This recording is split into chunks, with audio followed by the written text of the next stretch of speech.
나일강에서 이제 시작한 이 재앙이 가축과 사람에게 이제 이르렀고 급기야는 이제 하늘까지 움직이게 됐습니다.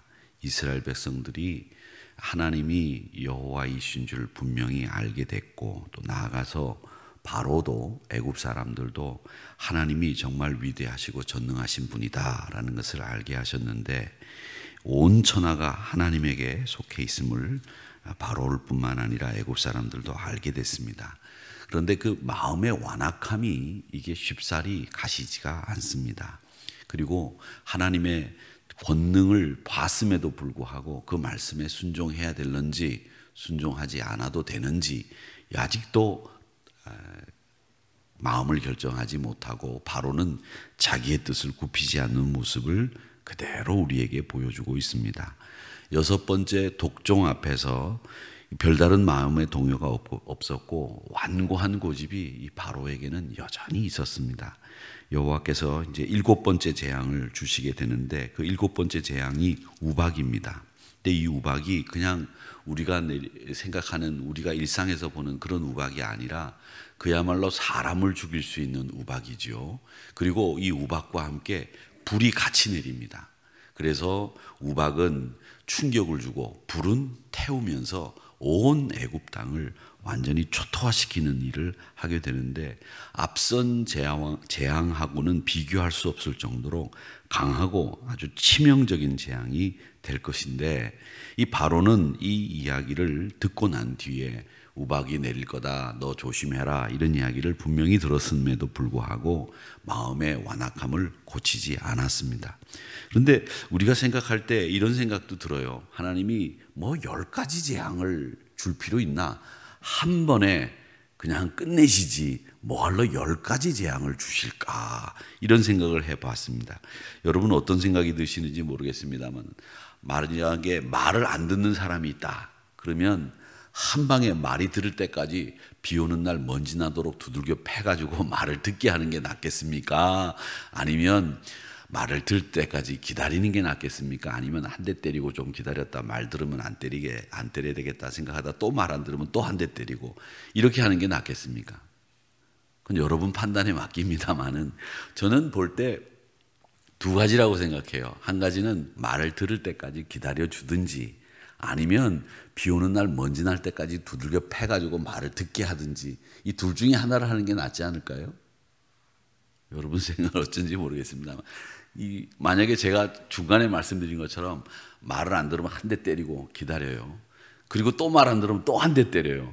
그러면 이거 찔끔찔끔 그렇게 하면 사람이 성질이 더 날 것 같아요. 제가 만약에 말 안 듣는 아들이라면 아버지한테 말을 안 들었어요. 아버지가 한 대 때려요. 그리고 난 뒤에 그래도 말을 안 들어요. 제가 정신을 못 차린 거죠. 근데 정신 차리도록 정말 비 오는 날, 제가 비 오는 날 먼지 나도록이라고 하는 표현을 썼는데, 정신 차릴 때까지 두들겨 패서 정신을 차리게 하는 게 낫지 않겠느냐, 이런 생각이에요. 그렇다면 오늘 이 말씀을 보면서 하나님이 10가지 재앙을 내리시는 것보다 한 방에 완전히 두 손 두 발 다 들고 콧물 눈물 다 흘리게 재앙을 그냥 완전히 끝장날 만한 재앙을 내리셔가지고 바로 정신을 번쩍 들게 하는 게 나으시지, 이거 보내고 저거 보내고 이거 보내고 저거 보내고, 바로는 바로대로 마음은 완악하고 모세와 아론은 아론대로 고생하고, 이게 뭔가 이런 생각할 수 있잖아요. 안 해보셨어요? 그냥 성경에 있는 대로 이 성경이 하나님이 10번 내리시니까 그렇게 하시는지 모르겠습니다만은 그런 생각을 해봅니다. 그런데 저는 15절의 말씀에 보면 하나님이 그런 뜻을 나타내 보이는 말씀이 있어요. 이렇게 얘기하세요. 내가 손을 펴서 돌림병으로 너와 내 백성을 쳤더라면 네가 세상에서 끊어졌을 것이나, 한 방에 내가 너를 죽일 수도 있었다는 거죠. 한 방에 너를 끝낼 수도 있었다. 그런데 요즘 말로 얘기하면 그런 말이죠. 너를 한 방에 죽일 수도 있었는데 내가 너를 죽이지 않았다. 왜 죽이지 않았느냐? 그 이유를 얘기합니다. 하나님이 16절에 보면 내가 너를 세웠음은 나의 능력을 내게 보이고 내 이름이 온 천하에 전파되게 하려 하였음이니라. 이게 사람의 입장에서 말씀하신 게 아니고요. 하나님이 그의 능력과 그의 이름이 온 천하에 알려져서 정말 하나님이 여호와이신 줄 알게 하시려고 하나님은 그런 방법을 택하셨다. 이 이야기를 하시고 있다라는 겁니다.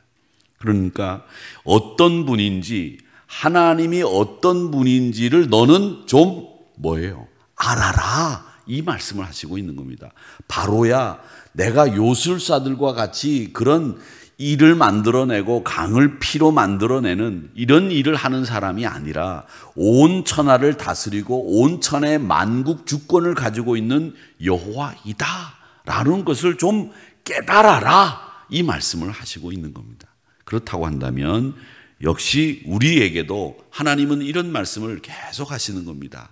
아무개야, 너희들 하나님을 믿고 있다고는 하나 너희들이 정말 세상 만국의 주권을 하나님이 가지고 계시다고 하는 것을 너희는 알고 있니? 너는 그것을 알아야 된다. 이 이야기를 하시고 있습니다. 근데 지금 바로는 나일강이 피로 바뀔 때 이와 파리가 이런 것들이 막 나와가지고 애굽을 괴롭힐 때도 자기는 신하들이 있고 보호하는 군대가 있어서 직접적으로 재앙은 그에게 임하지 않았습니다. 그래서 아직까지도 완악한지도 모르겠습니다. 교만을 내려놓지 못한지 모르겠습니다만은 바로에게 재앙은 한 걸음씩 더 지금 다가가고 있고 바로에게 그 재앙이 직접 미칠 때가 지금 가까워져 있다라는 것을 우리가 보게 됩니다.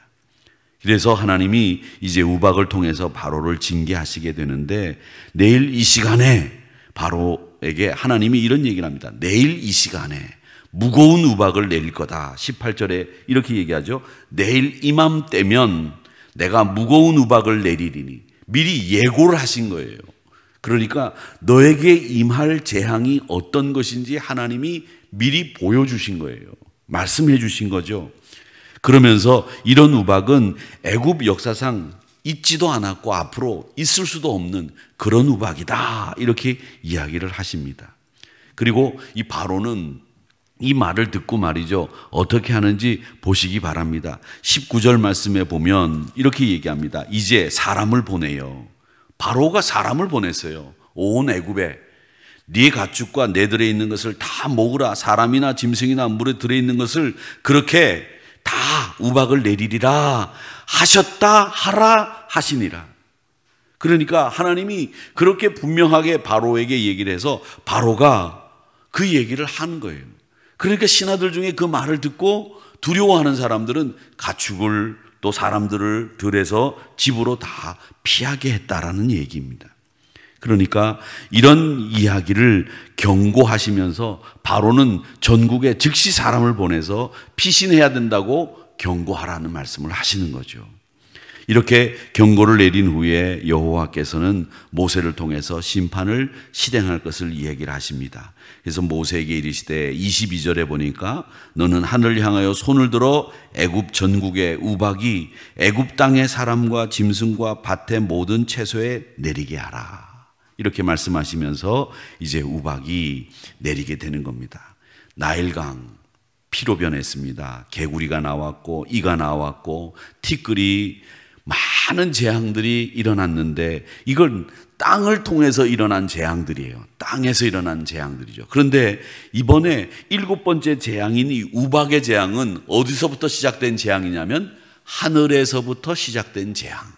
이제 점점 더 재앙의 무게가 중해지고 엄해지고 바로에게까지 가까이 가는 모습을 우리가 보게 되는 겁니다. 그런데 이런 우박이 진짜 내리고 나니까 바로가 급하게 모세와 아론을 불러서 다시 항복합니다. 야, 내가 항복한다. 너희들 가라. 내가 잘못했다고 시인을 하면서 여호와가 의로우시다라는 이야기를 합니다. 모세가 그 이야기를 듣고 난 뒤에 여호와를 향하여 손을 펴서 우박을 멈추게 하니까 그러니까 바로 그는 내가 항복했다. 그렇게 이야기를 합니다. 그런데 정말 진심으로 회개를 했다고 한다면 모세의 말을 들었다고 한다면 애굽은 여기서 모든 재앙이 끝났을 겁니다. 우박의 재앙 중에서 하나님이 기회를 주셨는데도 불구하고 가축과 사람들을 집에 들이면 살 것이라고 알려줬는데 그 말을 마음에 두지 않은 사람들은 죽임을 당했고, 바로는 또 거짓으로 회개하는 일, 흉내를 내면서 하나님을 우롱하는 모습을 보여주고 있습니다. 여러분 아시죠? 하나님은 만홀히 여김을 받으시는 분이 아니십니다. 죄를 두고 보는 분이 아닙니다. 그래서 그 죄를 우리 인간이 해결할 수 없다고 하는 것을 아셨고, 죄를 두고 볼 수 없으시기 때문에 자기 아들까지 내어주셔서 십자가에 매달아 죽게 한 다음에 우리의 죄를 도말해 주시면서 하나님은 그 죄를 깨끗이 씻어주시고 우리에게 살 길을 만들어 주신 거예요. 그러니까 당신이 스스로 해결하는 한이 있더라도 그냥 두고 보시는 법이 없는 분이 우리 하나님이신 겁니다.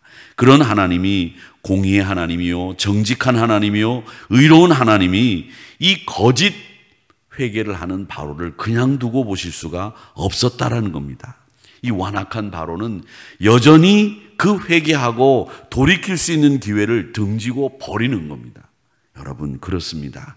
그렇기 때문에 하나님의 말씀을 두려워하는 사람들, 말씀을 무시하는 사람들은 다 다치고 죽었고, 거짓 회개를 하는 자들, 이런 사람들은 생명의 길을 놓치게 되는 이런 어려움을 겪게 된다라는 것을 볼 수 있습니다. 바로와 애굽은 심판의 대상이 아니라 여전히 하나님은 심판을 통해서 회개하기를 기다리고 계셨다라는 겁니다. 그러니까 여러분, 우리 믿음의 사람들은 이 회개의 기회를 가졌을 때 그 기회를 통해서 완벽하게 하나님 앞에 돌이키고 그가 우리의 주권을 가지고 계신 분이라고 하는 것을 인정할 때에 우리가 살 수 있는 길이 열리는 거예요. 믿음의 길이 열리는 것이고 축복의 길이 열리는 것이고 문이 열리게 되는 겁니다. 그런데 거짓으로 입으로만 하나님 앞에 회개했다, 용서받았다, 하나님 앞에서 내가 하나님 이렇게 살겠다, 그렇게 해놓고 재앙이 떠나고 나면 또 돌이키는 이 바로의 모습이 우리의 모습은 아닌지 살펴보게 되는 겁니다. 생명의 길을 열어주시는데 우리는 눈 감아버리고 말로만 그냥 유창하게 하나님 앞에 돌이키는 흉내내는 이런 어리석음에서 피해야 된다고 하는 것을 우리는 오늘 말씀을 통해서 배우는 겁니다. 심판을 당하고 나서야 깨닫는 어리석음, 그것이 아니라 이 심판 앞에 도달하기 전에 하나님의 징계 앞에서 깨닫는 것이 훨씬 더 지혜로운 일입니다. 한 대 맞더라도 돌이키는 게 낫죠. 여러분 안 그렇습니까? 제가 항상 생각하는 것은, 제가 언제도 말씀을 드린 적이 있었습니다마는, 제가 어릴 때 친구들하고 동네 구멍가게에 들어가서 마스크, 그때는 마스크라고 하는 게 얄궂은 거였어요. 종이로 이렇게 만들어가지고 거기다 프린트 해놓은 건데, 여기 끝에는 실로 만들어가지고 이렇게 해가지고 이 종이가 이렇게 되고 눈도 안 맞아갖고 눈이 이쪽에 있어서 이렇게 모아가지고 눈을 더 뜯어야 되는 그런 마스크. 그게 얼마인지도 모르겠어요. 그런 얄궂은 마스크가 얼마나 쓰고 싶은지 어머님이 안 사줘요. 그 친구들이 다 안 사줬던 모양이죠. 훔치자고 결의를 했습니다. 그 결의를 한 거예요. 그래가지고 그 결의를 하는데 제가 머리를 썼어요. 어떤 머리 썼냐? 너는 가서 주인을 유혹하고 현혹하고 있어라. 말을 걸어라. 그리고 내가 훔치 마. 어떻게 아이의 머리에서 그런 생각이 나왔을까요? 그래가지고 친구들이 어른 주인하고 얘기를 나눈 동안에 제가 마스크를 훔쳤어요. 그런데 여러분, 그게 어줍지 않게 동네 어른들이 아이들 하는 거 보면 다 아는데 그거 모르시겠어요? 딱 보면 알죠. 눈 감아 주실 때도 있겠지만 저희 집에 어머님한테 얘기를 하신 거예요.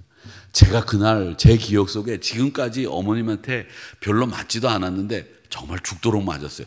죽도록 맞은 건 아니고 종아리를 많이 맞았어요. 근데 그때 맞은 기억이 어릴 때도 야, 이런 짓은 다시는 하면 안 되겠구나라는 생각이 딱 들더라고요. 근데 그때 맞은 게 만약에 안 맞고 어머님이 야, 너 다음부터 그러지 마라 이랬으면 그게 다시 저질러졌을지도 모르겠어요. 그런데 그때 아이들의 머릿속에 딱 정확하게 내 것 아닌 것 손대지 마라. 머릿속에 딱 박히는 거죠. 여러분, 아이들이 자라면서 아이들의 어린 심령 속에, 심리 속에는 남의 것과 내 것을 구별하지 못하는 때가 있습니다. 그때 남의 것에 대해서 손을 대도 나는 괜찮다라는 생각을 갖게 되면 도벽이 생기는 거예요. 그럼 평생 못 고치는 거예요. 여자든 남자든 마찬가지입니다. 그래서 희한하게 도벽이 생기는 여자의 때가 있다고 하는, 그래서 이상한 도벽을 가지고 있는 멀쩡한 여자들이 경찰에 잡히는 경우들이 있지 않습니까? 여러분, 정말 한순간이거든요. 그렇기 때문에 우리가 이 믿음의 길에서도 똑같습니다. 믿음의 길에서도 내가 하나님 앞에 징계를 받았을 때 그 징계를 기억하고 다시는 그런 일을 하지 않고 하나님의 뜻 안에서 반듯하게 살 수 있다면 그 징계는 그 사람에게 영의 양약이 된 겁니다. 그렇다고 한다면 그 징계를 통해서 우리가 유익을 얻었으니 하나님 앞에 우리는 순종하는 믿음으로 살게 된 것이죠. 유익하게 된 거죠. 그러니까 여러분, 그런 징계는 하나님 앞에 100번 받아도 좋은 징계죠. 근데 여러분, 그 징계 앞에서 거짓으로 그리고 가짜로 회개하는 척하면서 항복했다, 이렇게 이야기하는 이 바로의 가증스러운 모습을 보시기를 바랍니다. 나는 의롭지 않다, 여호와는 의롭다. 27절의 말씀이 그 가증스러운 바로의 모습을 그대로 보여주고 있습니다. 모세와 아론을 불러서 그들에게 이르되 이번은 내가 범죄하였노라. 근데 보세요, 여기에 이번은이라고 하는 말이 들어가 있지 않습니까? 그런데 바로가 지금 회개한 게 이번이 처음입니까? 아닙니다. 내가 잘못했다, 내가 보내겠다, 이런 말을 무수히 했습니다. 그런데 이렇게 자기가 거짓으로 하는 사람들은 이렇게 얘기하는 거예요. 이번은 내가, 이번만큼은 내가 진짜다. 이 거짓말이에요. 그렇게 하는 것은 이번은 내가 잘못했다, 이번은 내가 잘못했다, 그러면서 그냥 잘못했다고 하고 끝나면 되는데 여호와는 의로우시고 나와 내 백성은 악하도다, 그런 얘기까지 곁들이고 있는 이 바로의 가증스러운 모습을 보세요. 어쩌면 이게 우리들의 모습일 수도 있다라는 생각을 저는 한 겁니다. 아, 나의 모습일 수도 있겠구나. 우리가 이렇게 하나님 앞에 늘 가증스럽게 하나님 회개했다고 하면서 하나님 앞에 또 죄를 짓는, 하나님은 의로우시다고 입에 발린 소리를 하면서도 나와 내 죄는 너무나 큽니다라고 이야기하면서도 또 죄를 짓는 이런 사람일 수밖에 없구나라는 생각을 하게 됩니다. 이 어리석음을 우리는 보면서 나도 바로와 같은 어리석음에 빠지지 않도록 하나님 저를 붙잡아 주시고 정말 이 고백이 내 마음을 담은 고백이 되게 해달라고 하나님 앞에 기도하는 저와 여러분이 되시기를 바랍니다. 그래서 오늘 이 말씀을 보면서 우리는 순종하면 사는 겁니다. 순종하면 삽니다. 정말 내 마음을 담아서 하나님은 의로우시고 나는 악합니다, 이 마음을 하나님 앞에 드릴 수 있다면 우리는 삽니다. 여러분, 하나님 앞에 사는 저와 여러분이 되시기를 주님의 이름으로 축원합니다.